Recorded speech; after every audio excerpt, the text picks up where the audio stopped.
This is for the nerds, this is for the brainiacs, this what we deserve.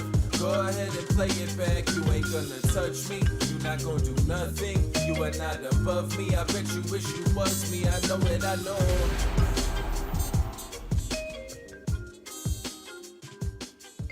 What's up, everybody? Welcome to another episode of the Only Friends podcast. We're here, it's Monday, we're ready to get it popping.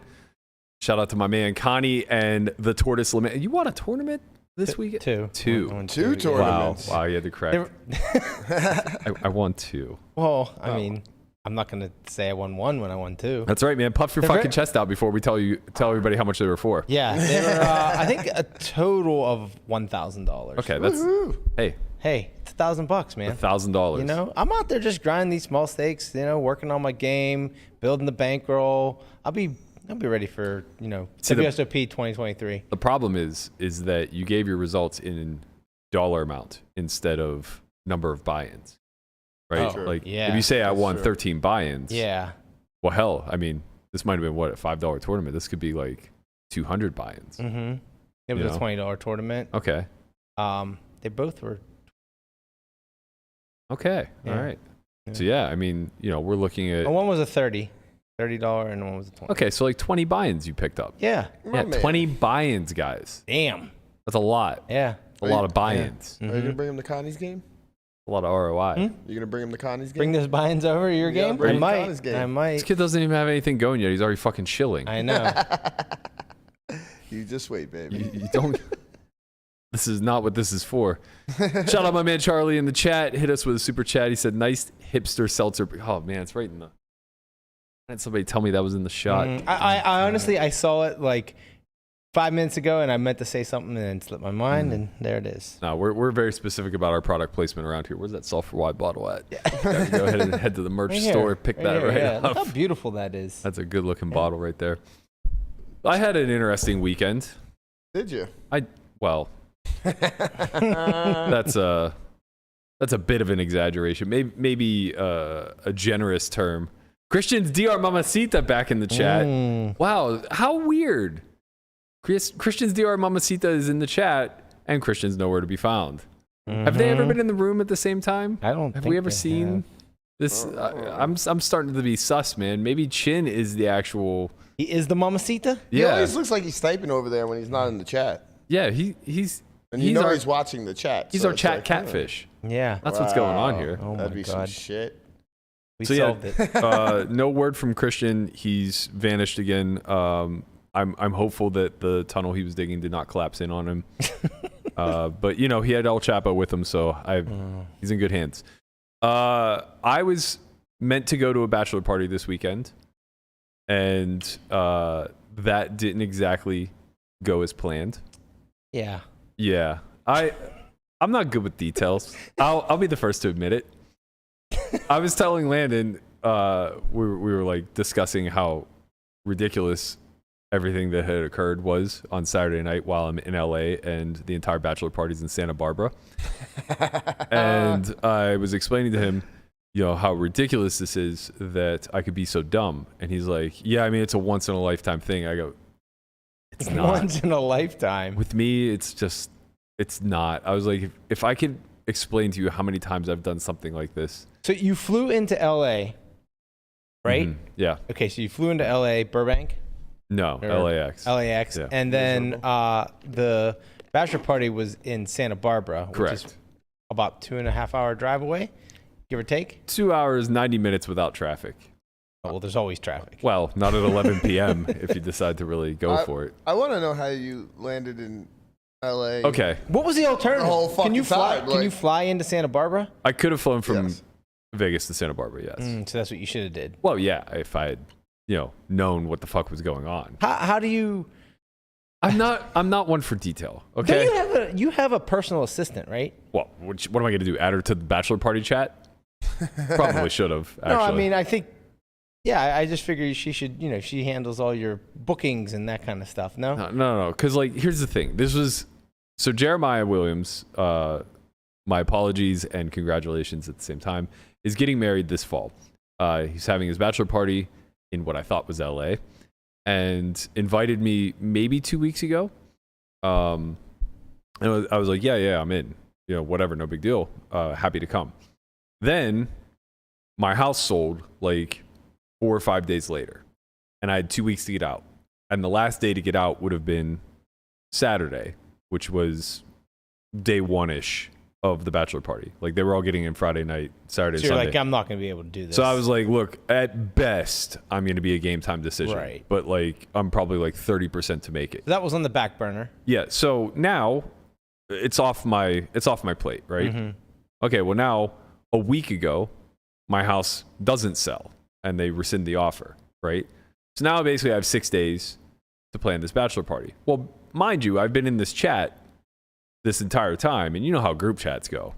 There's 1,000 messages. 1,608 in 12 hours from Right. you guys. Well, that's here or there. that hustler stream was popping Friday, but we'll get to that in a little That bit. shit was wild. So I, of course, have not read any of these messages, and I'm certainly not going to go back through and scan, but I'm also too embarrassed to just directly message Jeremiah and say, like, hey, I don't want to be a pain in the ass, but like, give me the entire itinerary, tell me where to be, what time to be. Like, I know you've probably discussed this at length, but I've been out for the last week and now I'm back in. So I just kind of hit him up and said, like, you know, what time are you guys doing stuff Saturday and Sunday? And he just told me. He's like, we have a boat on Sunday at 7 a.m. And Saturday, we're fishing all day, but we'll get dinner and stuff in the evening. And all I knew of the party was that everybody was staying at the Ritz. And like, that was the big thing everyone was talking about. Like, get a room at the Ritz before they sell out. We're staying at the Ritz. We're staying at the Ritz. Well, You never knew it was at Santa Barbara? never. Okay. Because like in my mind, it would all those small like cities and stuff around LA. Mm-hmm. That's just all LA to me. So like I wouldn't Santa know- Barbara is not around LA. Of course not. It's 2 hours away. Right. But in my mind, I would think like, oh yeah, it's close enough. How so? I just don't know the geography. Yes, I'm also with you there. Right. So like when I found, Yeah. okay, I'll fast forward really quickly and then come back. When I found out it was in Santa Barbara at 9:30 p.m. in LA, I was just like, okay, no problem. We'll Uber to you. And he's like, we're 2 hours away. And I'm like, oh, okay, there's a problem now. So like, I'm with you. I also don't know the geography of the coast all that well. Like, everything is just LA, San Francisco, and then a bunch of cow patties in between. Yeah. Okay, so now back to the original. Everybody's just hyping up the Ritz thing, right? And all I'm aware of is that there's a Ritz in downtown LA. Mm-hmm. So I assume that this has to be what they're talking about, because why would they stay in the Ritz anywhere else? Like, and I think, and this isn't anybody's fault, but I think the initial proposition to me was, hey, I'm having my bachelor party in LA. Do you want to come? And I could be misremembering. He very well could have said Santa Barbara, and I just equated it to LA because, again, like yourself, I don't know that there's much of a difference. Right. In any event, the whole time, my brain was programmed to, there's a bachelor party in LA. They're all staying at the Ritz, and there's a WPT going on. So, like, whatever. So the whole time Landon was supposed to be in, and he got, like, lukewarm to the end and was just like, there's this WPT. I have all this other stuff going on in LA. Like, I'm just going to be out. And I'm like browbeating him, like, hey, Jeremiah is a very important person to your career. Like, you guys are close friends. Like, you absolutely have to go to this bachelor party. And I was like, I don't understand. Like, it's so easy. Like, let me handle all the details. Yeah. And I'll scoop you, and you could just tag along with me. And so, like, I'm having this conversation. Mind you, Landon knows it's in Santa Barbara the whole time. Okay. So I had exchanges with him where it's like, I land at 8, I'll pick you up at the hotel and we'll Uber to them. And he never pushed back once. Like, he was just like, okay, no problem. And at the same time, I'm having conversations with like Jeremiah too, where I obviously think it's in LA. And I'm explaining to him, I'm like, yeah, I know Landon's like kind of dragging his feet on this, but he just needs a push. Like, don't worry. What I'm going to do is I'm going to fly in, I'll grab him, and then we'll come to you. We should be there. My last text to him was, flight lands at 8, should be there by 8:45. Nobody once checked me on it. It was just like, Yeah. I mean, in Landon's defense, he might also think that Santa Barbara was closer than possibly realized. I mean, possibly. So what ends up happening is we Uber to the Ritz-Carlton in downtown LA. We're standing in the lobby and I'm texting the group. and they're going, I don't see you. And I go, I don't see you either. Oh, no. I go, Ritz, downtown LA, right? And they just reply with, oh, no. And Landon goes, I think they're in Santa Barbara. Landon goes, I think they're in Santa Barbara. I go, that's far. Like, I didn't know how far. I just knew, like, you know, that's far. I was like, all right, we'll just Uber to them. And I look at the Uber, and it's a 2-hour ride. And I go, guys, we're fucked. I mean, if this is not a Berkey story, then I don't know what is. So common. So It's just So I am so. It's funny because for how many areas of my life I'm uber disciplined and calculated and thoughtful about, when it comes to stuff like this, I'm insanely spontaneous, go with the flow, and very much not detail oriented, and it fucks me. So often. Like, I just need somebody to plan these things out for me so that's that what I'm I saying. can tag along. That's where your no, personal I decisions come I need in. to tag along. Okay. Right? Because, like, had she planned this, then, like, Landon's obviously out because he's not going to, I mean, unless she plans it for him too. Right. But, like, you know, a part of this deal was that I was going to have to handhold him to the bachelor party. Right. So I'm like, okay, we're going to make this work. There's a boat leaving at 7 a.m. I was like, Jeremiah, we will be up at 4:30. Oh, man. And we will be Ubering to you. I'll see you at 7. I woke up at 8:45. Of course. I mean, we knew that was coming. I think I could have made the same mistake, but I think what would have saved me is once they said it was at the Ritz, my natural instinct would have been to say which one. Like, I would just assume that there's that it's a giant metropolitan area that there's multiple Ritz. So I would say which one, and then that probably would have saved me. I wonder if there are. I've only ever. I mean, I maybe there's not, but my mind would think. That I mean, there the thing was. is, I don't know too many bougie people, so the only bougie person I know, she would only refer to Ritz downtown LA. So in my head, that's the only Ritz. But obviously, I would just think there's one in Beverly Hills. And yeah, then there there's one, probably right. is. You know what I mean? But like, I wasn't staying there, so it didn't matter. And they're all close enough. Like, Beverly Hills isn't far from downtown LA. You weren't going to stay at the Ritz. No, Okay. no. Because Landon already had a place for WPT, so I was like, I'll just crash with him. And I couldn't understand. He was But like, I still want to know which one because you're going there. right. But like, if I'm wrong, if it's the Beverly, like, say there is a Beverly Hills one, and I think it's downtown LA, like, I can just clarify right before I Uber because they're a few miles apart. Right. When it's in Santa Barbara, however, it may as well have been a different state. Yeah. He may as well have been like, we're in Scottsdale. I'm like, okay, actually, that would have probably been easier to get to. Like, in our current situation, there was probably a better chance that we would have been able to find like a midnight flight to Scottsdale than some sort of way to get to. Probably. You're right. So yeah, apologies to the crew. I would have loved to have been there. And the other thing that, sorry, not to, I need to rant a little bit more. The other thing that fucked me in all of this is I could have just came Friday with like everybody else, but I ended up having 5 showings yesterday. Or not yesterday, Saturday. And they're all like, because of the dogs, somebody needs to kind of manage these showings. Yeah. And it's just like, okay, well, it's only me and Conrad home. I'm not going to put that burden on him. I have work to get done anyway, yada, yada, yada. And, you know, next thing I know, I'm in LA. I was literally in LA for like 10 hours. I spent this bachelor party cost me $800 to go to LA for 8 hours. I was in the plane for almost as long as I was in LA. You should have just went to like the bike and found a 10-20 game, got your money. There was a 5K WPT. Yeah, you should have played that. Yeah, too. of course. But I packed for one day. Yeah, but you can go shopping, grab a. You're in LA. You can go get like, you know. Somebody had to manage the pod. Look, nobody's fucking here, man. I know. Was I going to leave it to you two? Obviously. Yeah, would have got it popping. Obvious. You already know. We're gonna talk about I did run the scenario through my head where I played the WPT on Sunday, bagged, flew back here in the morning, did the pod with you guys, packed, made arrangements for you guys to do the pod over the next few days, flew back. I was gonna say, man, he really doesn't trust us. He's flying back just to do the pod and then leave. Well, I would want to pack too. Yeah, You should have probably done that. Probably, but I also didn't have any money on me at all. So now I had to borrow whatever. Like, of course I could have done it. Clearly, I didn't want to play the fucking tournament. No, obviously. If I wanted to play the tournament, I would have found a way in. But that was my weekend in a nutshell. Well, that Fun sounds stuff. like a complete fucking waste of time. Yeah.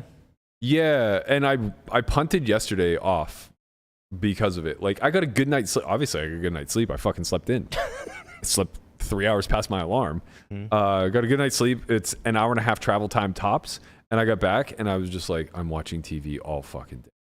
And I just watched alone until like 6 o'clock and then went and played pickleball till I couldn't move anymore. Sounds like a great day. It was a great day. It wasn't a great day. Sounds miserable. We have so much work to do. Speaking of work, the Academy still has one seat remaining. September 8th to the 11th. We're going to get it popping here. That's going to be a Poker Out Loud style Academy. So if you guys are interested in that, head to academy.solveforwhy.io. We're also going to give you guys in the chat a list of commands that will help you get that information. As you can see, we are going to have hashtag merch, hashtag Academy, hashtag Discord. Those are going to be your main call to actions to get more information on what we want to give you. If you want to know more about the Academy, just hit that hashtag Academy. The merch shop is there as well. And of course, our Discord community is always welcoming. Also, we have a new season of Poker Out Loud that's coming up September 12th. So the day after the Academy ends, we've been kind of doing these funny bits from seasons past. Pigtails put one out. It's kind of like if you ever watched How I Met Your Mother, the Playbook. You remember the Playbook. You don't remember the Playbook? I never watched that show like you did. I mean, I've sporadically watched it. It's very good. I enjoyed it. But, It was a thing Barney did with like his dating or whatever. So like there were all these rules. So we made some like we made a Poker Out Loud playbook with I believe this is rule number, I don't remember what I numbered it. It's rule number something. Maybe he said something like he's protecting his flatting range with queens and jacks. Seems like not true. This doesn't make any real sense, to be honest with you. Like, what the fuck? Okay, Christmas sizes here. I don't think I'm very exploitable. Letting me show down this hand is very likely to be a mistake, but I guess we're gonna see. Yeah, I think that's an error by him. Important thing to remember is that from flop to turn, ranges change.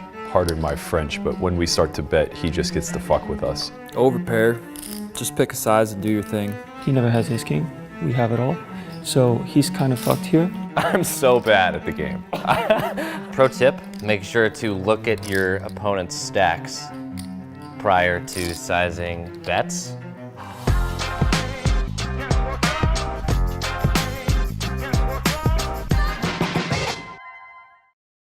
Man, I hope the mics were off. Yeah. Well, we also forgot to mention, if you put in hashtag Conrad's tab, his tab will actually be deducted from your bank account automatically. So thank you for whoever did that. On behalf of the owner of Conrad's Tab, I would appreciate any and all donations coming your way. Oh, they all made it to the chat now. All right, getting to some of the bigger news and notes from the weekend.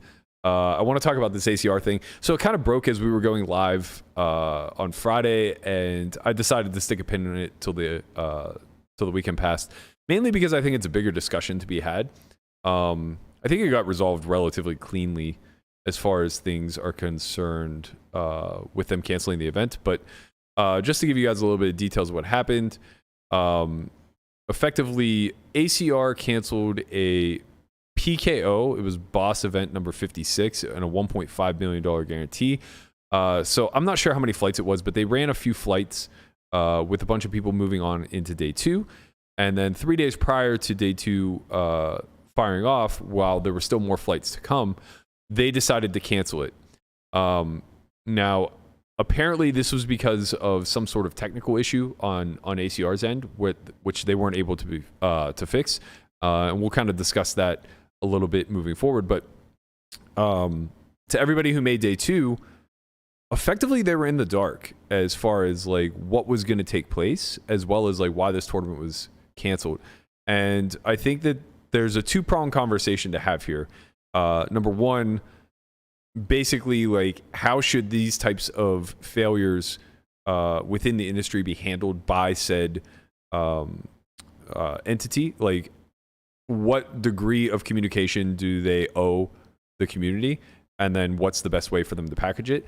And then the second piece of conversation is kind of to what degree are we scrutinizing these failures from occurring, right? So like basically, where do we draw the line at forgiving something like this versus being up in arms? Technical issues, whatever the case may be. But this was a guaranteed event that without any explanation, looks like they're canceling because they're not going to hit the guarantee. Now, upon further inspections, it seems as though they were going to blow the guarantee out of the water. So I highly doubt that had anything to do with it. But a couple of people kind of chimed in. Sohab being one of them, saying like, can we all agree not to play ACR WPN until they answer for this? This is blatant theft. They've had 50 flights for this tournament. Wow, it was 50 flights? I don't think it was 50. Okay. I'm not sure, but That's a lot. It was a lot of flights, though. Yeah, it was a lot of flights. Okay, and then canceled it 3 days prior before scheduling day 2. Now, for what it's worth, like at the point of that tweet, nobody knew anything, right? So all we knew was that the tournament was canceled. Yeah. And I feel like that's insane. ACR is the number 3 operator in the world, only behind Stars and GG. So it's like, it's pretty fucking wild to me that you would just press the pause button on something like this on a 2.5 million guarantee, 1.5 million guarantee. You just decide like, hey, canceled. Just going to put a pop-up message in the client for anybody who made day 2 and call it a day. Like that's insanity. Oh, of course. And like addressing it through email these days is email has become akin to snail mail, right? Like it's non-responsive. Most people don't read it. It's going to get caught up in spam. You're just not going to get your message across. Social media is just way... Wait, hold on. So let me get this right. This happened and then they sent out emails to everybody? I don't know that they actually did, but I know that that's like kind of been protocols in decades past. I don't even want to say years past because it's so archaic to utilize that methodology. Like, of course you should send the email, but it should be like one of 6 responses that you potentially have, right? So have the pop-up messaging, send an email. But, we're kind of back to the days of yore where the town crier is the most important person when it comes to spreading news. And that's how social media operates these days. So I don't know if they were afraid of, having a black eye by amplifying the message on social because shit does go viral or whatever, but it just doesn't matter. My opinion of this is that you absolutely have a due diligence process that you need to follow to ensure that everybody across the board has some method of being informed. So if you're not on social, you got an email. If you don't pay attention to email, you got a message within the client. Like there has to be multiple layers in which this message can reach people. And the most insane thing to me of all is that ACR has multiple talking heads in the pros that they have. Between DePaulo, Guru, Ebony, Longcar, Boski, I'm sure I'm leaving others off that can amplify this message. This has to go down the chain immediately. Like, I don't care if you have a prepared statement. I don't care if you give them a loose statement to operate off of and, whatever. But, like, you should have in your messaging to them. And I'm sure that they're in direct contact. Matter of fact, I know that they all, like, have a group chat or whatever. Like, there should be direct messaging of at X PM or X AM, whatever, your time, we are going to cancel this event. At that exact moment, I need you guys to be the leaders of this team, get the messaging out that this is the recourse we're taking, this is the compensation we're offering, and this is exactly why it happened, even if that why is very general of like, we had technical difficulties that we won't be able to overcome, so unfortunately this tournament cannot run. That's fine. And I thought Guru actually did do a great job of messaging there, especially in a way where it doesn't look like it was copied and pasted. Go ahead. For what it's worth, it seems like this, to me, like this was a very 1, 2, 3 situation. Like the tournament got canceled, and Sohab tweeted about it. No, because Victoria was one of the first ones to tweet about it. And when did she say that? It looks like a full day prior. So her tweet is August 25th. Says, newbie question, is this normal for ACR? And then she posts a screenshot of we're sorry for the inconvenience, but due to technical issues, the following tournaments you're participating in have been canceled. Your account has been credited according to our terms and conditions. That is incomplete and unacceptable. Yeah, absolutely. That is very, right? very like to expect somebody to scroll through your TOCs and, just pray that you're doing them correctly right. is absolutely maddening. So now the following day, Sohab kind of generates a lot of feedback. You know, he's a big enough voice that it gets amplified through him, right? Yeah. And he's also just like very crass in his messaging. Like he's okay with turning this into an attack versus ACR. Yeah. And rightfully so, because at that Awesome. point they're just not messaging well enough to the community. Like you can't just say, according to our TOCs, you'll be given some amount of money, right? Because nobody's going to go and look at the TOCs, and we don't know that you're not stealing in that instance. And that's kind of what Sohab was accusing them of like, look, you know, if you just give everybody back buy-ins, then that means that ACR is just recouping infinite money here. Yeah. Because, you know, the field is effectively down to 15, 20%, 25%, whatever. Like, you know, they're taking all this money, and that needs to be answered for. So I think Guru did a really good job. He basically said, I'm not sure why people assume robbery when ACR fucks up. Okay, first, I would poke holes in that. The reason you assume it is because there's no clarity otherwise, right? He said, you do realize us team pros behind the scenes 100% are on your side, and we're always suggesting things to help the situation. Here's what happened and what's to follow. The tournament was canceled due to an error that was not fixable. Trust me, they tried. Loads of team pros also made day 2. When things happen, they look to us for advice for further compensation. Below is what we comped. According to the terms and conditions, all remaining prize pool money from from all the finished flights will be chopped by chip count for players that made it to day 2 and keep their own bounty. So the only thing that's a little unclear to me there is, there's 2 things that are unclear to me. So he says they keep their own bounty. Does that mean he keeps that they keep whatever they've accumulated in bounties as well? I would assume so. Yes. Okay. Yeah, it'd have to I be. would assume that. Yeah, I would assume that, but you know, I would state it more clearly. Yeah. Keep it on your own bounties definitely means that. Okay. It can't mean anything. I would state that a little bit more clearly, but that's fine. The other thing would be it says it's chopped by chip count, and to me that's not clear if it's an ICM chop or if it's a chip count chop. I would default to just a straight chip chop. You can't. No, but I'm saying when I read that, Yes, that's exactly what I think. I see that and I'm like, okay, that means it's not an ICM chop at all. Right. So I agree with you, and I think that's why that needs to be made more clear. Do we know what it was? I think later he clarified that it was an ICM chop. Okay, but so I would.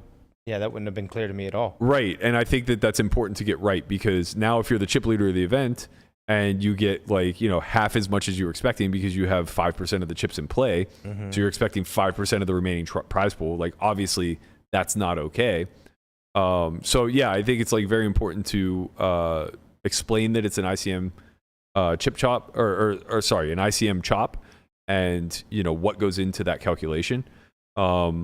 And then the final thing he said, and I think this is important, is that additional compensations are the day 2 players will get a $215 ticket, which equates to $130K in loss for ACR. Fine, it's a nice gesture. I don't think that's that meaningful. I think this is a little bit more so meaningful, though. He says day 2 players will be registered into a new tournament with no chip carryover exclusively for day 2 players with a 100K guarantee. This is not a replacement tournament. This is a compensation tournament for those who are affected. I would have liked to have seen them just combine the two, make it a 250K guarantee, and then, basically maybe pay out a quarter of the field, half the field, whatever. Which is running right now if you actually were part of this. Actually, It is. yeah. It just started. You know what? Maybe I take that. like an Maybe hour I take back what I said, because that's not fair to people who don't get messaged too quickly enough, right? Because I'm saying, instead of giving them a 215 ticket, put all that money into the tournament, let them play it out. Yeah. But maybe that's fucked up because there's They going to be miss it. And then, 5%, 10%, maybe 30%. I don't know. Right. I don't know what their email open rate is. I don't know how many people are on social versus aren't. You might have to do it nature. 2 weeks later. That's probably Even the then, best. you're still just always going to have people who don't play the free roll. Yeah, and you give so them they the miss ticket, out. then they can just use it. Exactly. So yeah, I mean, all in all, I think that this was ultimately handled pretty well. And for anybody who knows, I'm highly critical of ACR. So I do think that the steps that they took thereafter are pretty good ones. I haven't looked into this deeply enough to know if there's some little backdoor thing that I'm not paying enough attention to that maybe ACR made out like a bandit on that's unfair to the players. But at the surface level, it looks great. It seems like they did it seems like they did a pretty good job. I think that, again, checking something really quickly to make sure I don't say something that's incorrect. But again, like from the messaging standpoint, I think that this is absolutely critical to get ahead of and to have your ambassadors be the mouthpiece to reach your community. This is effectively what you hire them for, right? Yeah, absolutely. And I'm scrolling through ACR's page now, and granted, I'm only a day and a half back, but I don't see anything that indicates they put this message out themselves. And I think that that's probably a pretty big problem. They should probably be blasting that. Yeah. Like, it should be an everyday thing until that tournament happens. Yeah, so it looks like all they did really was retweet my tweet saying that this was a well-handled response, and then they retweeted all of their ambassadors putting out the same message, including Guru and Longcar.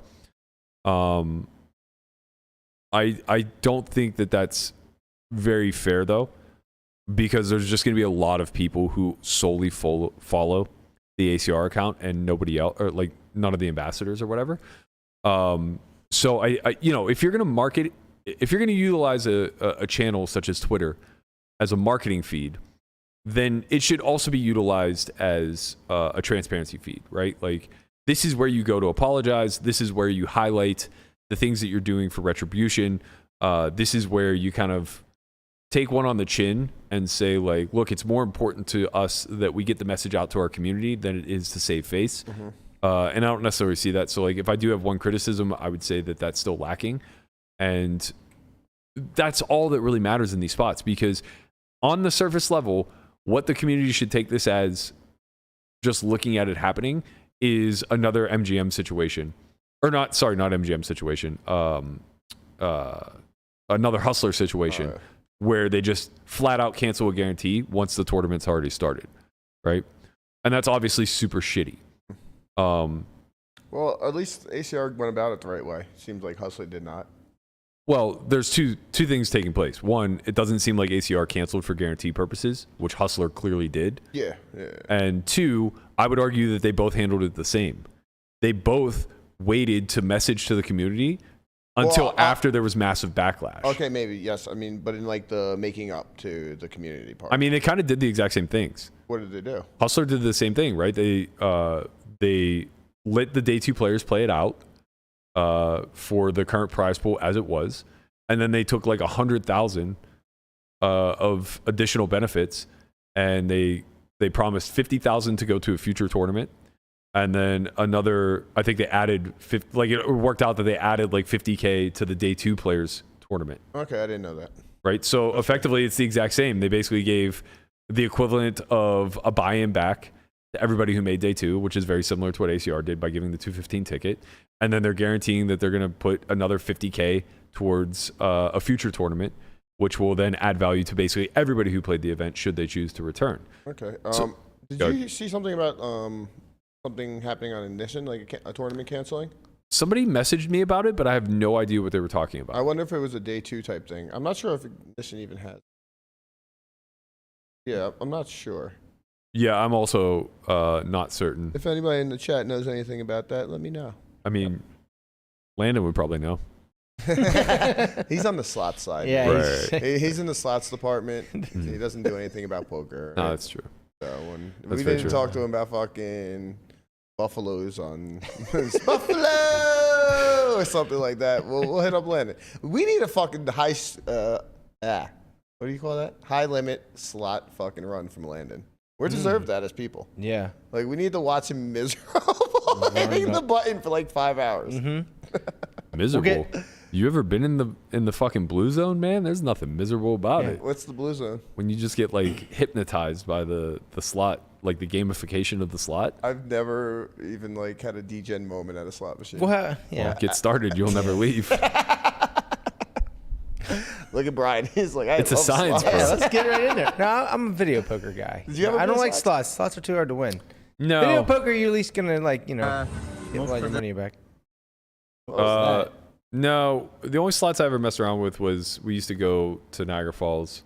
We played the Mega Millions. Yeah, we Right? would play Or like the the Mega 100 Bucks or whatever it was. whatever the $100 slots were. We would pull our money Oh yeah, and just we would just fire there. But fire, like 10 pools. honestly, if you're not the one pulling, you don't get locked in, right? You just like sweat the outcome. Mm-hmm. It's the person who's pulling that feels like they're playing the video game of like, okay, on the next one it's gonna happen, and then the next, you know what I mean? Mm-hmm. So it's it's a weird science to say the least.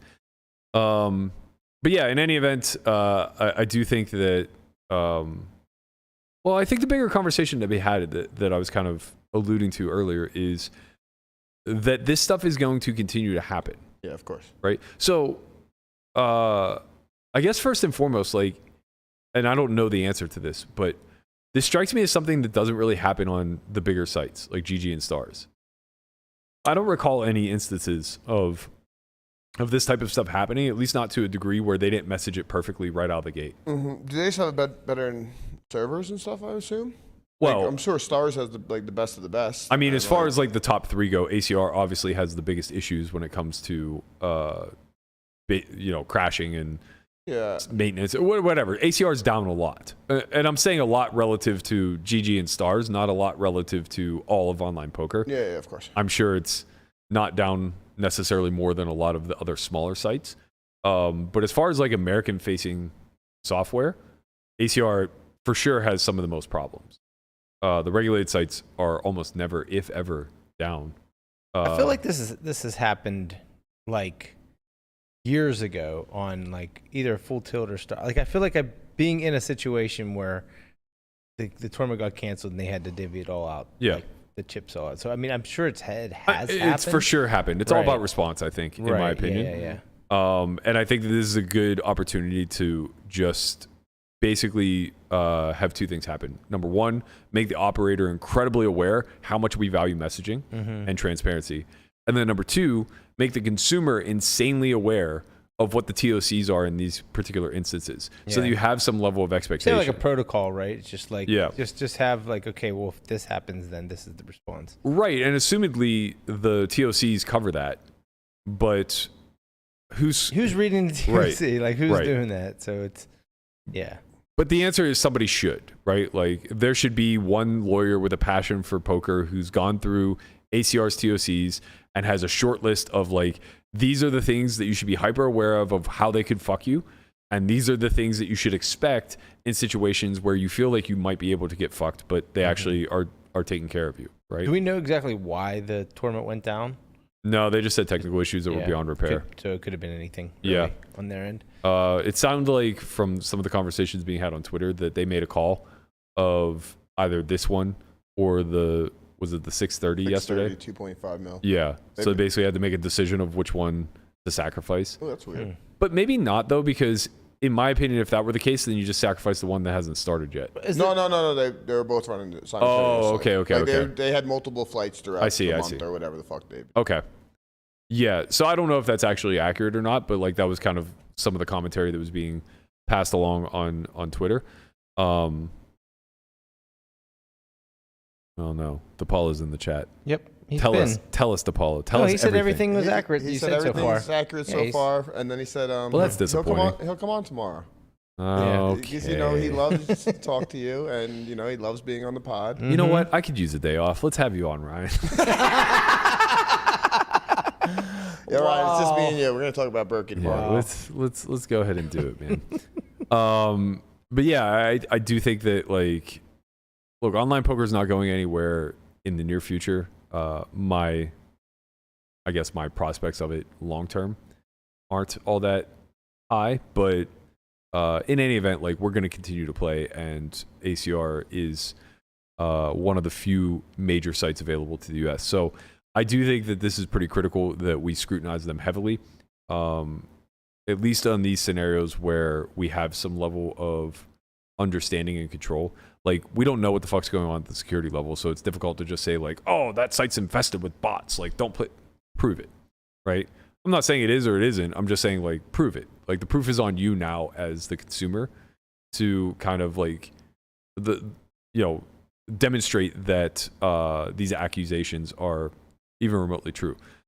But when a tournament gets canceled, the burden of proof is now on them, right? They need to demonstrate why they are acting against a written guarantee and what they plan to do to compensate for it. So all in all, just to stick a pin in this, I do think it was ultimately handled well, but I think that the initial response was slow and drastically lacking. That pop-up message is nowhere near enough. Never, ever, ever just say, like, according to our TOCs, this will be the retribution, or this is what you should expect, and then not even list what the expectations are, right? Not like the message was not clickable, so it's not like you could just go to the TOCs. At least link them to the part of the TOCs that says like what they're going to get. But then secondarily, it didn't go into any details like what they could expect or in what manner. Like, you need to know that you're going to get paid out in a timely manner, right? Like, what if some of these people were counting on this money to grind? Like, that's a big portion of their role or whatever. Yeah. And it kind of just falls back on them because the messages, I'm sure, come pouring in. Right. Like, they get the live chat. I'm not sure if they still have it, but they have a live chat. And you're going to get that regardless, obviously, right? Yeah. But a fast response time with ample outlets to message correctly will reduce the amount of noise that you're getting from the general public, right? And, you know, customer service in this instance is always going to be a fucking nightmare. You're dealing with a large crowd of people that are angry. And no matter what you do, they're not going to suddenly become happy, right? You're just trying to get them to a neutral state. I think they responded well after. Agreed. You know, I just think it was very, really very job. low. Or sorry, very slow. Yeah. Which, you know, we'll work with them. Yeah, what are you going to do? As long, I mean, they made up for it, it seems. Gave some compensation for it, so that's a step in the right direction. Compensation is nice. Compensation is nice. Okay, before we move on, I just want to make an announcement today. We're trying something a little bit new with our Discord community. So in the past, the masterminds have all been led by the coaches of Solve for Why, and we do them once a month. Generally, we go over more broad topics of conversation like psychology or game flow, things of that nature. I really want to try to find ways to bring the community in and get them more involved in the study process, as well as amplify some of the voices there that are putting in some of the hard work. So today, one of the members of our Discord community, Mr. Sushi, he is going to be leading a mastermind. He's going to go over his personal methodology of study, and he's going to be examining 2 spots to demonstrate how this methodology works in motion. So he's basically going to look at single raise pots, button versus big blind, button versus small blind, and he's going to demonstrate the protocols that he utilizes in order to study these spots. If you guys are interested in participating, that's going to be live at 2 p.m. Pacific. So right after the podcast, you can go ahead and hit #Discord for the link to join. This is free for all. The replay will be available on Solve for Why TV for anybody who's interested. I'll be moderating, ensuring that it is a good, constructive atmosphere. The plan of attack as far as structure goes is he's going to kind of walk through some spots for a period of time, call it 20 or 30 minutes, and then break for discussion purposes. We'll probably go through that until the topic is exhausted. So really looking forward to moving ahead in this more collaborative way. Really appreciate Sushi for being the tribute, volunteering his tribute to be the first one. So shout out to him. Yep. Again, that's #Discord if you guys want the link to get involved. All right, Melissa, you're here. We'll give you your props. Our one and only Melissa, one and only Melissa has been in LA for far too long at this point. Seems like weeks. Feels like weeks. Way too long. The podcast needs you. I don't know what you're doing. Still there. You're no longer in the tournament. You've been ejected. Please get your ass back here. Landon doesn't need a babysitter. He's out living the glam life. Landon is a sociolite now. He really is. Sociolite? He's a the right word? no Socialite. Socialite. There you Yes. go. Yeah. You're close. Yeah. Right. Yo, what'd you do to you blackballed us? Who? Blackballed us. What are you talking about? Melissa can't even get a seat on Max Payne Monday. Oh, that's. Damn. I didn't do that. She did that. So Shimi's already in. I mean, they don't want the beef. I don't blame them. They don't want the beef. They want the fish. Melissa, you don't understand. She's saying, giving me shit for being gone, and Chin's gone 2.5 months. The double standards. Really, Melissa, you don't understand. You're a more important role to this. Chin lifts right out. Just gone. He's gone forever. It's fine. You, however, you are what the show is built around. Is this working? Do you think this is working? Would this work if this were you? What's different? What is different? What is different? What is different? So what is different is Melissa was hosting it live at the bike for their Hellmuth week. I'm so sorry you had to endure that, Melissa. Fortunately, none of your Hellmuth interviews seem to have made it to air, as far as I can tell. We've only seen so far her interviewing Chance and Garrett. Yep. So she just gets to interview the good players, apparently. It's must-see viewing, I think, to watch the Hellmuth Persons reunion, and I get a front row seat, so I'm pumped about it. So you have a sort of long-standing history with Live at the Bike. You played on here years ago, and you've kind of rose up the stakes. How is it being in this new setting, in this bigger game with all these names, and how's it feel to have that transition? For sure, I've said it before, but my career trajectory over the past half-decade plus is very surreal. I started playing Live at the Bike, I guess, about 5-6 years ago, and to think, now I'm sitting here, with Phil Hellmuth and Eric, and, we're about to play this huge game. It's very humbling, and it's going to be a lot of fun. Now, it's must-see viewing. Let me ask you guys, do you think Melissa was more starstruck of Garrett, or he was pretending to be more starstruck of Hellmuth and Eric? It's close. Yeah. It's close. It's close. Yeah. They were both landed on pretty thick. Pretty thick. Yes. Yep. Yeah. She seemed to be enjoying the interview. Yeah. No, I'm kidding. Jokes aside, I think you did a great job. Obviously, yes, for sure. The Live at the Bike stream was very, very, very different than the high stakes week on Hustler.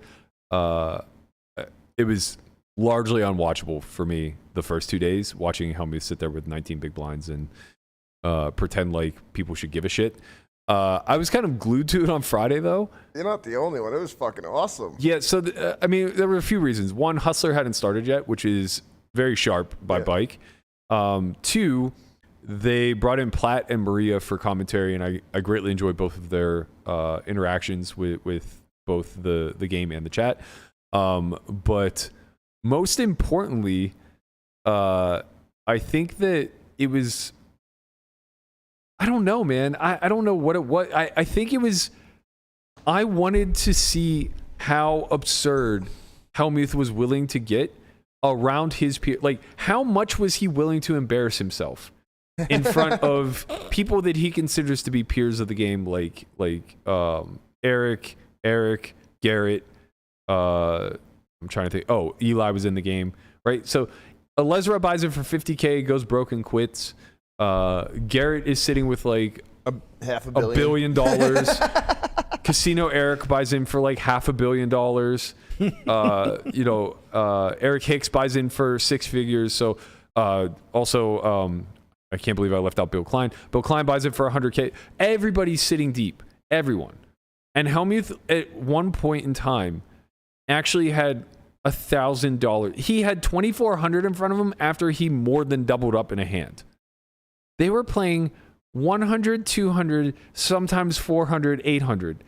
This man had 3 blinds. He had a 5-10 buy-in in front of him, and was like acknowledging it.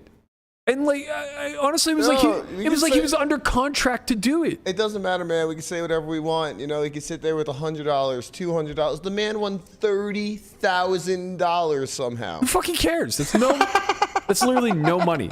It's literally no money in that game. Like, I won less than a buy-in in a 1-2-4 game. Listen, man, who cares? He's like 17 out of 19 Don't on live care. streams. Look, he is the goddamn best, and you're just gonna put some respect on his name eventually, man. You're just gonna refuse. have to. I absolutely refuse. I'm sorry. Like, I like him as a human being. I loathe him as well. Here's the thing. Actually, I should be very clear. I don't loathe him in any capacity. I like Hellmuth the person. I love Hellmuth the character that he's built. I just don't like the mechanics around said character. Like, I don't like how arrogant he is over something that at this point in time is barely qualified as talent. I don't like how... Well, I mean, how can you not qualify it as talent? Because we know what talent is now. Like, we're able to measure it. I mean, if a man hits fucking 500, or let's say, yeah, fine. If somebody hits 500 in baseball for a year... For a year, Conrad. He's been doing it for like 19, bro. No, stop that. Yo, 1981. He was like the fucking That was the champion year I of the was bike. born. He wrote it the other day. He won fucking the Live at the Bike fucking classic in like 1989. He never won the Live at Bike Classic. 1989? No, he didn't win it. He got second. All right, well. Anyway, you know, he's got second in fucking 2018 in Legends. Like, the man is just the GOAT, man. Like, he's just the best. Look, I'm not trying to dampen what he's done in his career. I do agree with you that there was a period of time where he was probably one of the best, if not the best players in the world. But that time has come and gone. So all I'm asking, and I know I'm not going to get it, but all I'm asking is for him to be somewhat self-aware. How? He just wins all the money. No, he doesn't. Yo, 30,000 a day makes the plane go away. He does not win 30,000. He just doesn't win 30,000 a day. That's the thing. You want to know what you want to know his plus minus was coming into Friday? He was up $1,800 For the week? Yeah, for the week. Now, playing 50, 100 every day. I almost won that playing $20 tournaments this weekend. But he was just setting up for his time. And then he got fucking aces and kings back-to-back hands, literally. Right. That's all it takes. It's literally, that's what you count on. Aces and kings back-to-back hands and got full doubles from Klein. Yeah, so and he cools off a guy who's like never going to give him action otherwise. It's not hard to get a full double when limping is you're all in. Yo, it was so crazy. He had $1,800 in front of him. He just gets stacked, buys in for 10, and just immediately aces, kings. And Hellmuth limps from middle position. He's all in. Yeah, it's pretty wild. But in any event, I couldn't turn away. Honestly, you want to know when I turned it off? When he actually had 40,000 in front of him. I was so sad. I just didn't care anymore. I was kind of like watching to see if like he could get felted, but the game was playing so small and so tight that I just knew there was no chance. This man was denying straddles. He's just like, no, absolutely not. Imagine being the host of the game and saying, no, you can't do straddles. And then the moment he said that, he put the fucking straddle on. With like 12 big blinds behind. No. That was early in the session. He said it's not a mandatory straddle. Like he was emphatic that it was not going to be a mandatory straddle. Well, they were trying to do a straddle for a round. Right. And he was basically trying to poo-poo that. But to play along, like he was willing to straddle once. And honestly, like when you're short stacked, it's not that terrible. Like you just get to be all in a lot. But it's terrible for him because he's not going to be all in a lot. Is there not? You just get the rip. Wait, but is there not a minimum buy-in to this game? Yeah, it was $10K, which is 50 big blinds. And he bought it for 10 and then just like bled it down to literally like $1,200 or $1,100 or some shit like that. $10K. It should never be 50 big blinds. No, not on a stream in this type of game where it's 50 big blinds, but it's not because the game plays way bigger. Yeah, it's just like Phil's game. He can do what he wants. Yeah, I know. But it should just be like, listen, it's $50,000. That's the minimum if you want to play. If not, get the fuck out on your own stream. I mean, this was his stream. He made this his game. He made this his stream. So I don't feel I honestly don't feel bad about firing these shots because apparently Vertucci, the king of drama, had him on his show yesterday, and that's podcast is going to launch today. I'm sure we'll have a reaction to it tomorrow, but the early heads up was that he kept referring to me as delusional Berkey, which I just pray somehow leads to us getting to sit heads up 1,000 big blinds deep playing cash someday. Never. No, obviously no shot. But like at this point, like, I mean, maybe, but the stakes would be like 10 cent, 20 cent. You'll get 1,000 big blinds heads up. Let's go. Man, what's the smallest I would play him deep stacked? He's so tight. I think it would. I think the smallest I would ever play him, like 1,000 big blinds deep, would be 25-50. Yeah, I was gonna say maybe 10-20, 10-25. No, if I could win 50K off him, like yeah. I would play. But like playing 10-20, 20K deep, where like you're never stacking him, It'd be miserable. It'd be such a grind. Just to grind him all the way down, then him just cooler you off and get it all back. You gotta hear about how he's the best in the world. No. That's He's like, I knew it. I knew he was going to give me all that money eventually. Yeah, I know. I got a plan. I got a plan. I'm not gonna lose that all in. I have a way better plan than that. That's why I want it to be 25-50 because I want the money to matter. I'm gonna grind him down to like $8,000 and just fucking quit. Just quit. Yep. I'm just gonna quit. I would just like set minimums where it would just be like, how much do you have? You have 100 blinds? I'm done. Yep. I'm just done. Yo, that would have been fucking great if like Garrett just stopped and was like, man, I'm not playing anymore unless you add on. Not even Garrett, Eric. If fucking Eric would have done both that. Erics would have. Yeah, that would have been fucking goat shit. Yeah. Like, we're not doing this, Phil. You're Imagine talking all this a shit. fucking mutiny on his own stream. Bro, That'd be great. how incredible would it have been if the day that they're trying their hardest to like neutralize their competition with the hustler, and the one day that they get Garrett as the draw or whatever, how amazing would it have been if Klein, Casino Eric, and Eric Hicks, the three guys who have the absolute most pool, were just like one orbit in, looking at Hellmuth, going like, "Are you going to buy in deeper?" And he just goes, "No," and they just go, "We're not playing," and they just suddenly don't have a stream. God, until Hellmuth either gets up or buys in deeper. That would be so amazing. That's must see TV, yes. man. Well, the That's fucking must see TV. But they right keep there. the cameras, they keep mics on, everything, so you can hear what's going on and hear them arguing, trying to get him to put more money. Like, we're not playing. We're not gonna play. Like, and everybody's just watching, waiting for the hands to be dealt out. But like, it's just sitting there, like as if they're having technical difficulties. Yeah. That would be so fucking incredible. Because like then they have to put some pressure on this guy. I mean, this is the thing. Like, the hustler response to running this high stakes week or whatever was kind of a fuck you to Hellmuth choosing bike over them, but he did them a favor. He did them the biggest favor in the world. There's no way they get 16,000 viewers each day if Hellmuth is the fucking draw sitting with no money in front of him. Right? Like, it just doesn't happen. The games wouldn't be big. Keating is 100x the draw that Hellmuth will ever be in live stream games from now until eternity. There's nothing that will change that, right? So it's funny because Hellmuth is at like kind of almost like at a crossroads where it's like his ego and the money his risk aversion and his ego are at a crossroads. Yeah, right? It's like, it's just like, that's why I have such a problem with him. Right. It has nothing to do with the fact that I don't think he's a great poker player. It has everything to do with the fact that like he disrespects people that are so much better than him in the game and doesn't treat them as peers.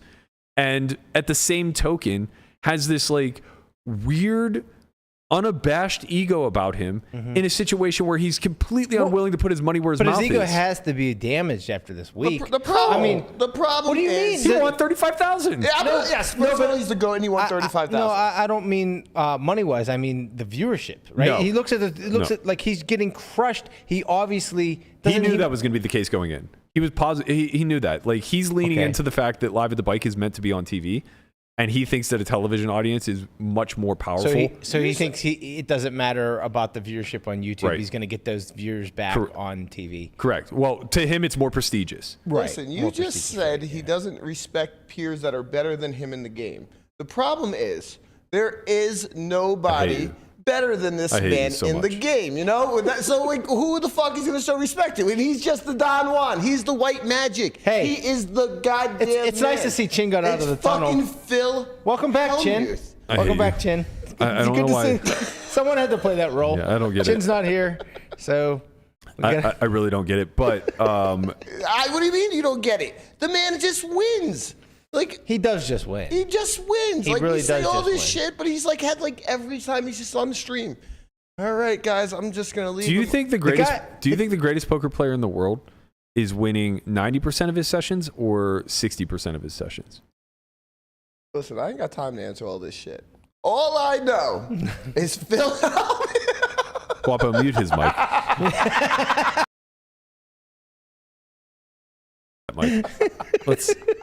Let's put an end to this fucking nonsense. Okay? So yes, wrapping this up, that's ultimately where I take issue with him, is that his ego drives all of his. I think Phil is a good person. I think Phil is a good poker player. At the end of the day, those two things you can put an iron stamp on it. Like, I believe those two things to be true. His ego, however, contradicts both of those things. He puts himself into battles that he can't win, and he does really shitty things to the community that supports him, like selling to a high roller that he's negative 30% in at 1.6x markup, right? Like, thank God he didn't actually sell out because people were getting sharper. But, like, you know, it's impossible not to police that stuff. And when you start to police that stuff, then you create this dynamic that him and I have going now where I just have to say he stinks. I have no choice. Maybe I'm delusional. The markup thing's no good. It's beyond. Yeah. I mean, whatever. Like, we can have as many conversations as we want about selling celebrity and all this other stuff, but there has to be a fucking line. There just has to be a line where it becomes so egregious. We're not slow to call out a Grant Cardone type who's like selling real estate to a bunch of dummies who want to get rich quick, right? Mm-hmm. It's no different here. I mean, you know, Grant Cardone is famous for being an entrepreneur and like all this other shit. Phil Hellmuth is famous for being a world-class poker player 20 fucking years ago. Stop it. Just fucking stop it. Stop it. I mean, he's still winning bracelets. Just look at the fucking numbers, man. I also think that, like, I think this is an opportunity lost too for the bike in the scenario that, like, look, I got to know those guys pretty well over the last few months. I think that they have an idea of like where they want to go, but the vision doesn't seem all that executable at the moment. Like, they still feel it feels like they're still throwing shit against the wall to see what sticks, right? And a lot of throwing that shit against the wall to see what sticks is this notion of contrived drama, right? So when Ginge and I were playing on there, they like provoked Ginge to create this fake rivalry out of him, and it was blindsided to me. I had no idea what was going on. Ginge just starts attacking me on Twitter. I'm like, what the fuck is going on? Like, I'm having him on Poker Aloud in 2 weeks. And I was confused about that because I wasn't really following it, and I was like, wait, these guys are like kind of like beefing, and then like when you gave me the lineup of Poker Out Loud and he was on it, I was like, wait, how was he on it? I thought you guys were like, we flew back together. We flew back and sat next to it. Like, there was no beef ever, and it's so fake and contrived that it comes off disingenuous and laugh. Like, what it came off was the exact meme that we made of it. It was cringe. It was just super cringe, right? But I do get it a little bit. I mean, they are trying. But that's not how you do it. You just take what's already organically there. Like, they tried to manufacture a rivalry between Eric and Hellmuth.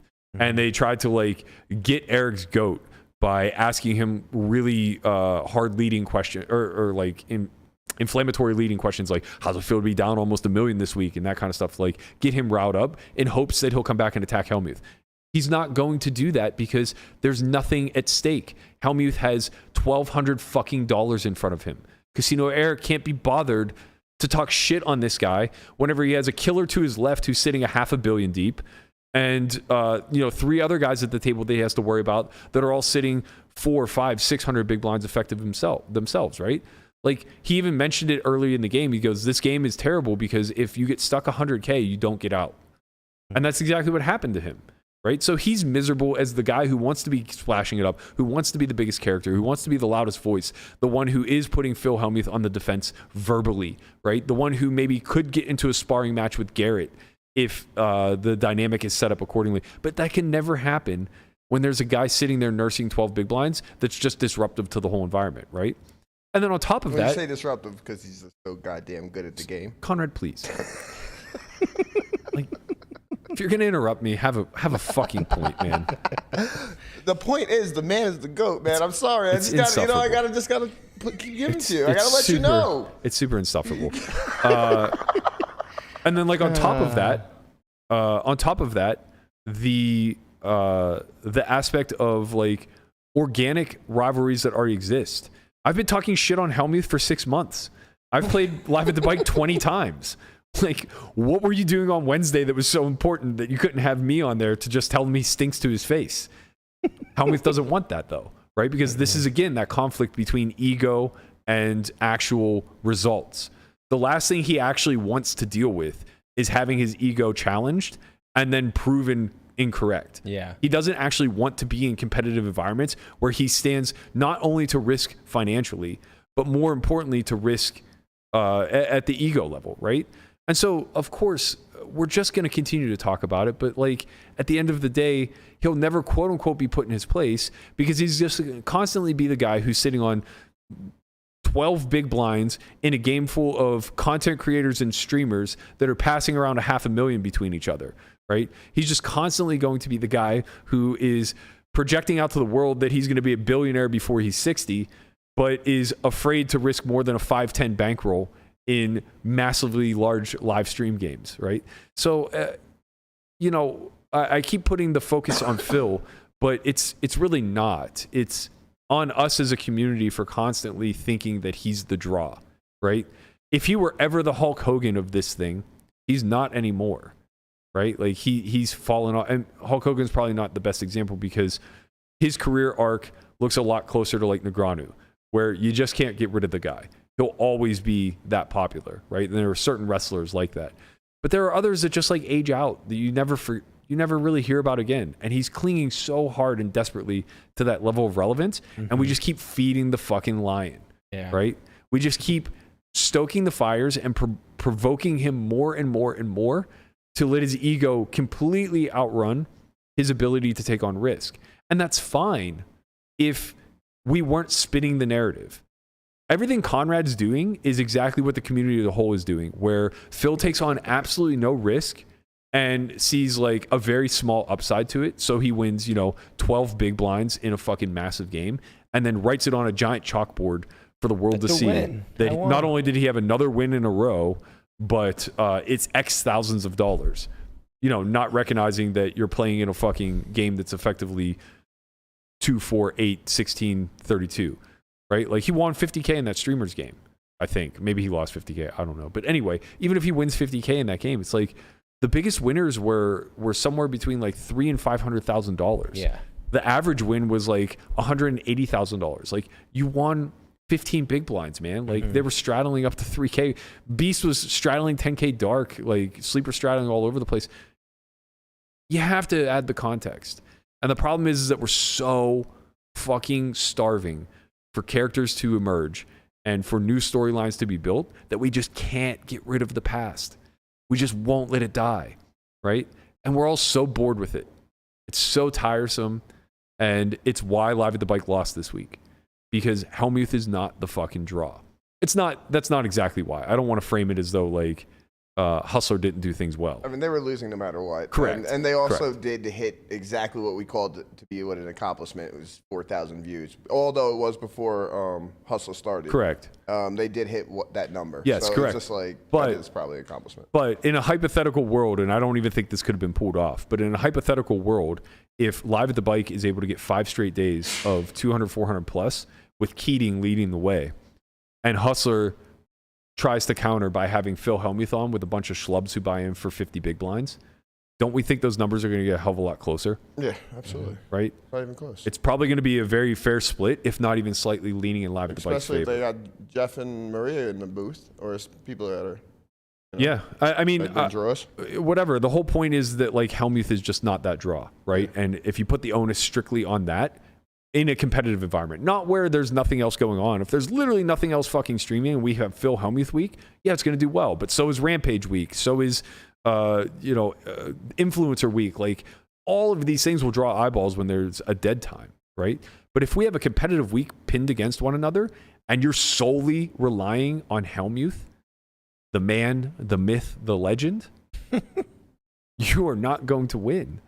TCH will outpace that. Wow. Given the proper competitive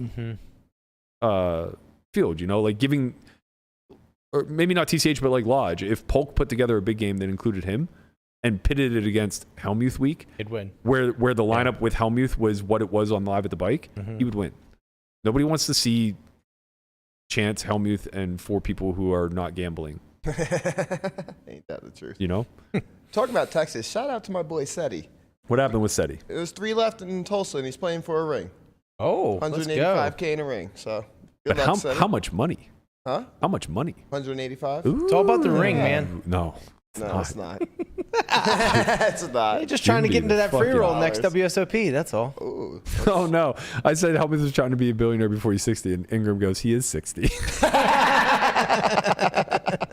Shout out my man Joey. Thank you for the correction. Joey? Appreciate it. All right, let's end. By end, I mean spend 30 good minutes on.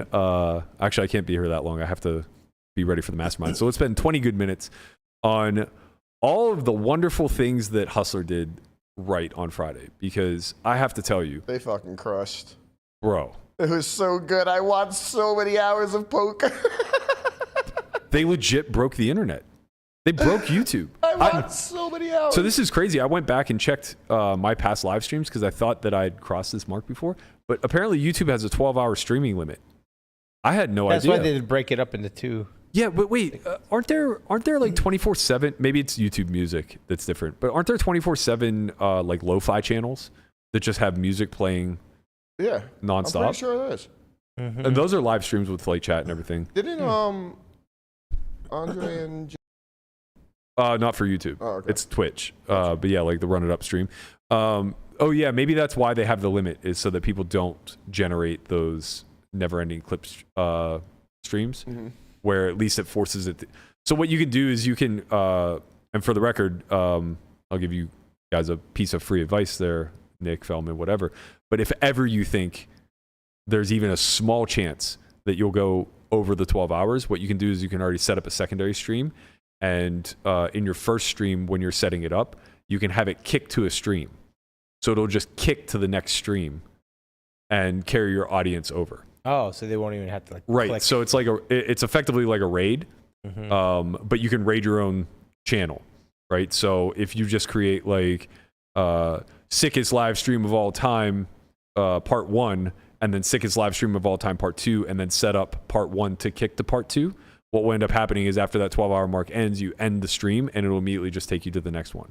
Now you might lose a little bit of your audience if they like click out of the window. You'll potentially lose them that way, but you'll retain the vast majority of them rather than firing up a second stream. I have no idea if you just said this, but somebody just wrote, tell them there's a 12-hour limit for saving the stream. So if they were just going to run it in a continuous loop, I see. It would have been fine, but when you're saving, it's only 12 hours. Okay, so I didn't know that, but what I'm saying still holds true. So like if I were a Hustler, I would just set this up for every single Friday stream just in case there's ever a unicorn situation that it's going to run over 12 hours. So you just always have that secondary stream set up where it'll just kick over. You basically throw it to that stream. But in any event, like nobody could have predicted this, obviously. And I'm sure they weren't exactly prepared. Like I turned it off and went to bed at 4:45 and Bart was just getting off the mic. So he had been doing it for like 12 hours at that point, maybe slightly less, like 11 hours. And they were just like still going strong. He got off the mic and he goes, I think we're planning to go another 90 minutes or so. And it's just like, oh my God, like they're not going to, because I know how these games actually play out in real time, like not stream wise. But when the right guys are stuck, and Keating being one of the right guys, that game isn't going to end until the people stuck don't think that they ever have a chance of getting it back. Meaning the rake has to take all the money or everybody has to leave. Well, there's no fucking rake in this game. Exactly. And what has to, that game will never end. What has to happen is that enough winners have to emerge where they quit or enough people get even. So it's like when you're losing in games like this, you don't even care if some of the tougher players in the lineups are the ones that are keeping the game going, because everybody's so tired and so stuck that they're not playing well anymore anyway. Nobody's playing well. Everybody's just rocketing it off, and the 35K straddle's getting fucking bored. Bro, the last hand? Are you serious? Are you serious right now? Like, how does he just get even? Look, like, so Poker News did an article on this. Let me run through it and make Guapo's life a little bit easier. Wesley's dead to me also. I just want to say that. I want everybody to know. Yeah, the man's just dead to me. Let me walk through this week a little bit more, or more importantly, Friday. Let's walk through that a little bit more sequentially. So first of all, your man Wesley is exactly who I said he was. And for what it's worth, I like Wesley a lot. I think he's good for the show, so I don't want this to come off as a slight in any way, shape, or form. But this motherfucker's sharp. He's very, very fucking sharp. He's winning. And I don't like it. Yeah, I don't like it. This motherfucker had a chance to bet a flush draw, what is check to him on the flop, and he decided a king high flush draw. You know, it was a good one. The nut, I think it was, actually. And he checks it. Sure, fine. You want to play good poker? All right, fine. Then it goes turn, bet, raise, and he just decided to play good poker again. And just mucks the king high flush draw. Yeah. I don't like this shit. Like, get the fuck out of here, Wes. You got to splash a little bit. You don't get invites for this shit. I can see what's going on. You have a king high flush draw. You're not allowed to muck your fucking hand or not put a dot. No. Very tortoise approved. No. Yep. Very tortoise approved. This is why you can't come to my game. Damn it. Just lost my invite to the Connie game. Conrad thought he found a kindred spirit in Wesley. That is not popping. That is not popping. Nah, he's out. Wes is out. He can't play. I still think in the majority of lineups, Wesley is a very fantastic addition. I think that in the future, though, he'll probably be treated a lot more like G-Man, where, bro, they were ragging him hard. Like, all of them. JRB, Hanks, Keating, all of them are just, they were trying to get him picked up at one point, like, at 2 a.m. They're just like, Ruski was like waiting, and they're just like, get this fucking guy out of here. It was so fucking great. He had like left the table for like, what, 20 minutes? Like, whatever. He just got fucking... They tried to put a playover box in front of him. Like, he came back, and they're just like, if you're tired, just please leave. And he's just like, I'm stuck. Like, I want to keep playing. And they're like, but really, consider leaving. And then obviously Ruski came in and just like, he's such a fucking joy to watch. Like, this guy's Conrad if he were rich. My man. Like, he just gambles, he laughs, he has $500,000 in front of him, he doesn't give a fuck. Like, what a wild stream. I mean, we saw it all. Like, JRB wins nearly $1 million. He shatters the record, wins like just over $800K. Yeah. He and Keating both have $1 million in play at one point in a 200-400 game. Like, this is no joke. Look, I played with JRB for 7 years. I never saw that motherfucker win $1 million. Yo, Berkey was sick. We were playing 3-6-12. I never saw this motherfucker win $1 million. Now, I was the catalyst to him winning $5 million, but that's a whole separate story. Okay, like, we'll put that one aside for now. But like, yeah, man, this game was just rocking up. JRB fucking wins Ace King versus Kings, running it twice versus Hanks. Hanks, this ends up being like a 400K pot or a 500K pot, something like that. Hanks gets even 3 hands later. He just doubles. Like, within back-to-back hands, like, it's just wild, splashy action. Keating's obviously still, I mean, he was calmed it down a little bit. He only V-pipped like 60%. Fucking poor Mickey, man. He ran into quads a couple times. Bro, I don't want to hear it. Mickey is a dream to have in these games. The man just keeps running into quads. Honestly, it's just really fucked up that he just keeps running into the top. It's fucked up. He jammed king high on the turn for less than a min raise and just got it through. He shoved king queen on like a jack high turn, no draw, like jack 6-4 deuce versus Keating. Top pair draw. Keating bet like 40K and he jammed for like 65, and Keating had king 10 and had to lay it down. It's just like some crazy shit. But then we also got to witness the biggest pot in Hustler history, 750,000. My man JR didn't say a word for 2 fucking days. Did not literally utter a peep, and then just gets cooled off in the biggest pot. Cooled off. I mean, it's a cooler because it's against Keating. Like, you just pay the man. But I think we got a clip of that Guapo's going to run through real fast here. He's going to call quickly at 104,000. And the river's a jack. Oh, wow. The river's a jack. So Keating makes the nuts, and JR sticks around and makes jacks up. And all in here. So checking an all in. Oh, my gosh. Oh, man. 3x pot. He wants it all. JR has checked the river when he made jacks up, and 3x all in. Oh.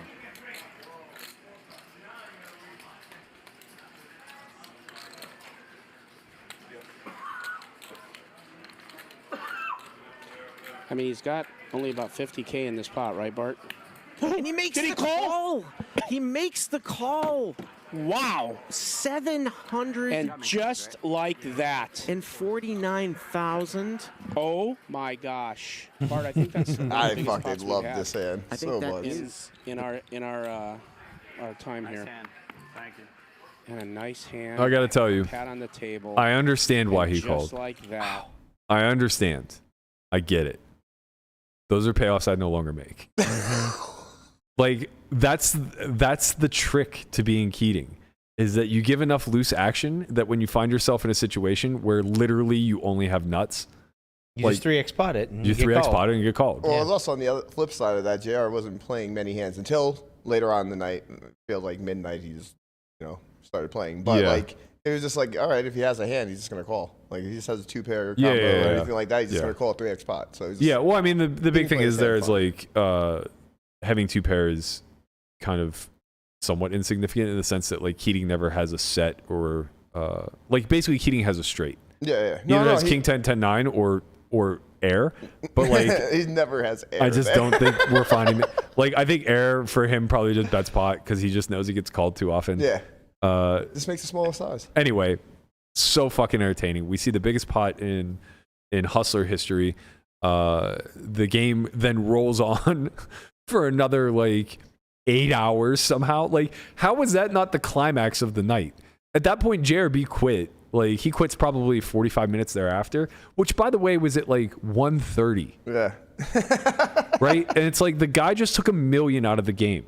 How does this continue on? There's $3 million on the table. He literally just took 1/3 of the chips off the table. Because there's still $2 million. Right. There's still $2 million in play. And we're not leaving until someone has it all, baby. They ended at 9:30 in the morning. So it goes another 8 hours after this. 8 fucking hours after this. JR somehow has the stomach to pony back up after losing a $730 and rebuy. He just rebuys like, okay, well, I guess I'm buying back in for another $500,000. Like, what are we gonna do here? We're just gonna get after it, I guess. They obviously so many hands, way too many hands that we could ever cover. I mean, think about it. You see Keating sitting there with 1.2 million. Oh, that's dangerous, though. Bro, it's dangerous. Oh no, it's dangerous. But like, it's dangerous. Everybody's guard. You don't understand. He could have won like $2 million in this game. Oh, easily. Mm-hmm. Like, I'm saying, like after that pot, because now everybody's opened up a little bit. You know, everyone's a little wounded. Once it's 2 a.m. and people are stuck and shit's going on, that's his time. He has 1.2 million in front of him, and he's even. Yeah, he's even. Right. So now there's like another 1.2 million on the table, and they're all fucking stuck because JRB took it all. Yeah. So now everybody's a little bit wounded. Everyone's opened up, and everybody's a little more in a gambly type mood. And Keating's just there with this built-in payoff mechanism where it's just like, I can keep investing like 10 and 20K here at a time just to hit bingo. And when I do, I get it all. I just get it all. And like, that's the genius. Like, this is my sole philosophy in deep stack poker. Like, this is what I built a career off of. It's so beautiful to watch at those late stages of the night where Jeremy has not won a fucking pot since he literally sat down. He's down like 400 and still just has hundreds of thousands in front of him. Mickey's on cloud 9 because he's up 30,000 after being stuck 300. Well, because everybody fucking kept hitting quads on him. Shit was so crazy, man. So crazy, man. So it's just like, there was, especially going 8 more hours, like the fact the game continued 8 more hours. And honestly, if the last hand goes his way, he does win $1 million fucking dollars. That was a $750K pot. It's fucking sick, man. How does Wesley not fucking like play ahead all goddamn night? Bro, how do they run it and once? And then just wins. How does he just win a fucking $750K pot to end the night? We gotta talk about this final hand because Ruski should have also gone broke. Like, this hand is fucking ridiculous. Okay, so we get to the final hand of the night, and I don't know if it was meant to be the final hand or not, but it really doesn't matter. What ultimately ends up happening is the 35K straddle was on, and that in and of itself is enough to at least get somebody. You said 35K, $35,000 straddle. No, Ruski. Oh, I like him. You didn't misspeak. You didn't mean 3,500. No, they were playing 400, 800 at this point. So it goes 8, 16. Sorry, it goes 400, 800, 16, 3,200. How the fuck did they? He must have just. Yeah, it must have just been a sleeper. All right, Ruski, if you're out there, hit me up. I need some mentoring. You just need to get rich. So he puts on the 35K straddle, but that's not where it ends, Brian. Oh, no. Mickey, who has $80,000 in front of him, goes all in. first to act, calls. Okay. He what? Calls. Crap. He has 2.5 big blinds. This is a Hellmuthian play if I've ever fucking heard one. He's got jacks. You would think, right? Here's the thing. He just wanted to run out of flip. He was hoping everybody put the money in. Maybe. He's like, this He has is Queen Jack O. Okay. Maybe not. Calls 35K. 2 Broadways. Calls 35K.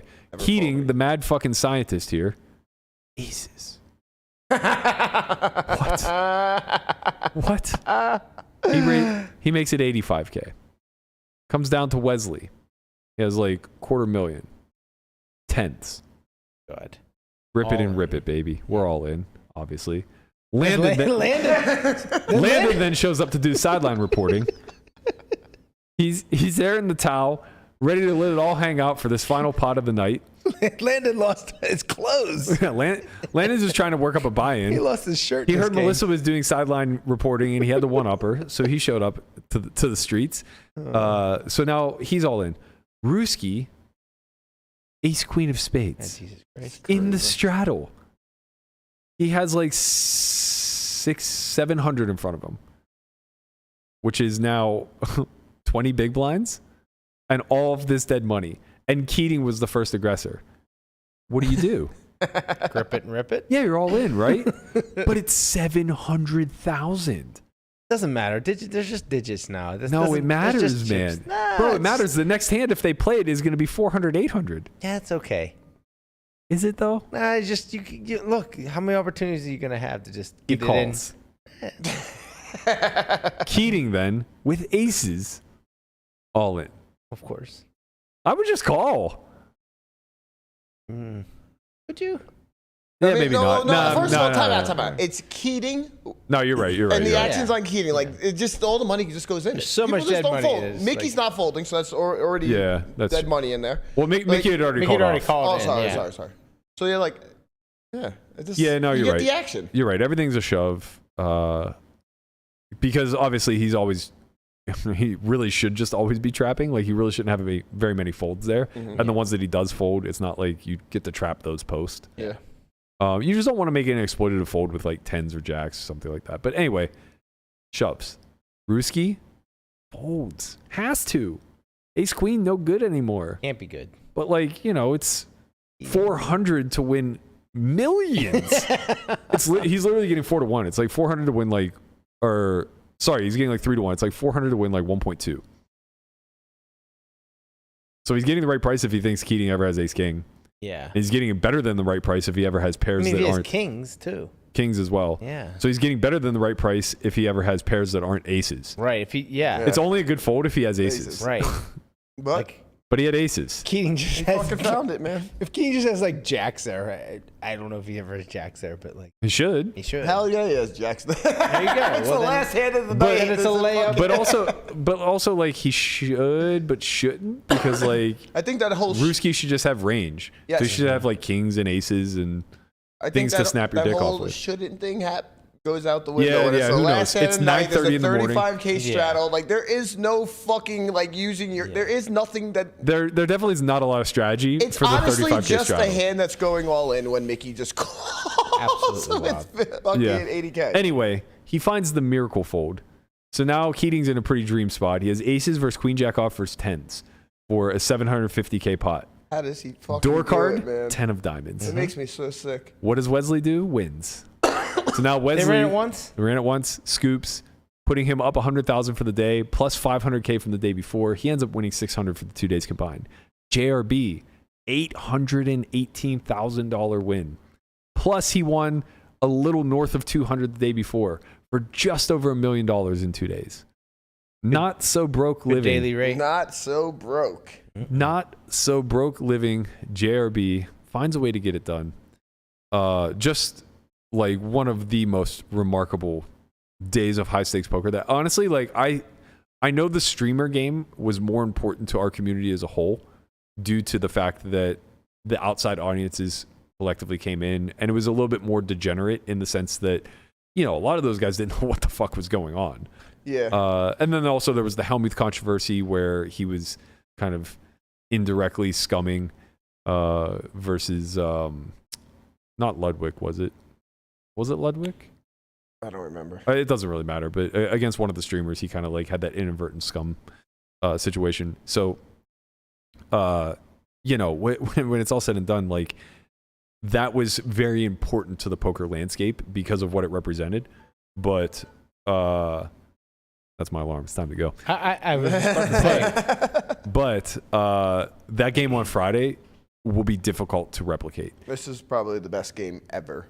Well, in live stream. I don't care what anybody says. Live stream maybe, but like it was reminiscent of the old school Guy Liberté days of high stakes poker. Mm-hmm. Yeah, but this is live. Yeah, the live aspect matters, and the fact that it's 2022 matters. But like, bro, those old high stakes, you need to go back and watch, man. There was some gangster shit going on. I watched some of it like back then, but I should watch it now. Yeah, I mean, Brad Booth just like ripping flop for like $1 million versus Ivy. And just having Ivy fold kings, and Booth has like the 4 deuce suited. Just fuck you, man. I don't care. Yeah. Who'd that work out better for long run? You'll have that. All right. I could go on and on about this subject for a while. Let's just tomorrow. Yeah. Let's just end it with a round of applause for Hustler. They did a great job. Really excellent production.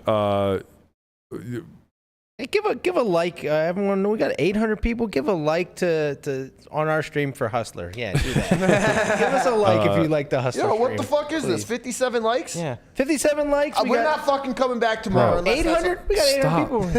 You guys are so dumb. Refresh your fucking screens. I know it's not 57. Oh no, it's unbearable. But it should be 800. Yeah. Thanks everybody. We love you. There are times where you guys get the mic and the floor, and this is not one. Why isn't my? No, we got to end the show. Go ahead. Right. We got a mastermind to run. Okay. Everybody come to Discord. I'm just gonna keep doing this until it's time for mastermind. Yo, did you see what Phil did on fucking Friday, man? Please mute. I'm being serious. Mute. 5,000. I'm dead serious. Mute Conrad. That's gonna wrap it for today. I do have one more announcement to make. There's a CBS Sports tournament that we are giving away 6 monthly memberships to as prizes. If you guys are interested, they're teaming up with Faded Spade to tag team fundraise for St. Jude today. That starts at 5 p.m. You could donate to play and possibly win a variety of giveaways from Faded Spade, ourselves, Club WPT, CBS, and more. We'll be giving away 6 one-month subs to the top 6 finalists. If you're interested, see the CBS Sports Fantasy Football Today Twitter for more info. I believe you could also head to fadedspade.com. They have more info on their site. So be sure to check that out. I'm going to try to pop into their live stream a little bit later. I'm not available till 6:30, but I'm going to try to make an appearance. As Brian mentioned, we are going to head right into the mastermind at 2 p.m. So if you guys want to join us on our Discord channel, just go ahead and hashtag Discord in the chat. It'll give you a link. Go ahead, sign up. Make sure you say hi in the welcome section so I can give you guys a proper welcoming to the channel. But as always, we appreciate you guys for tuning in. Please like, subscribe, leave a comment below. Let me know if you're gonna watch the Nick Vertucci interview with Hellmuth to hear him talk a little shit on me. Let me know if I'm delusional. Hit those hashtag delusional Berkeys in the chat. We'll see you guys tomorrow. I think we're gonna be doing same time, noon. Is that good for you? Yep. Okay. Conrad can't answer because he's fucking muted. Wait, am I really? No, I'm not fucking muted. Back to fucking Phil Hellmuth being. Guapo, I know I don't pay you. But if you ever want to start making a living off this, you better fucking mute Conrad immediately. This is great content. Come on. Bye, everybody. Later, squad. We'll see you guys tomorrow.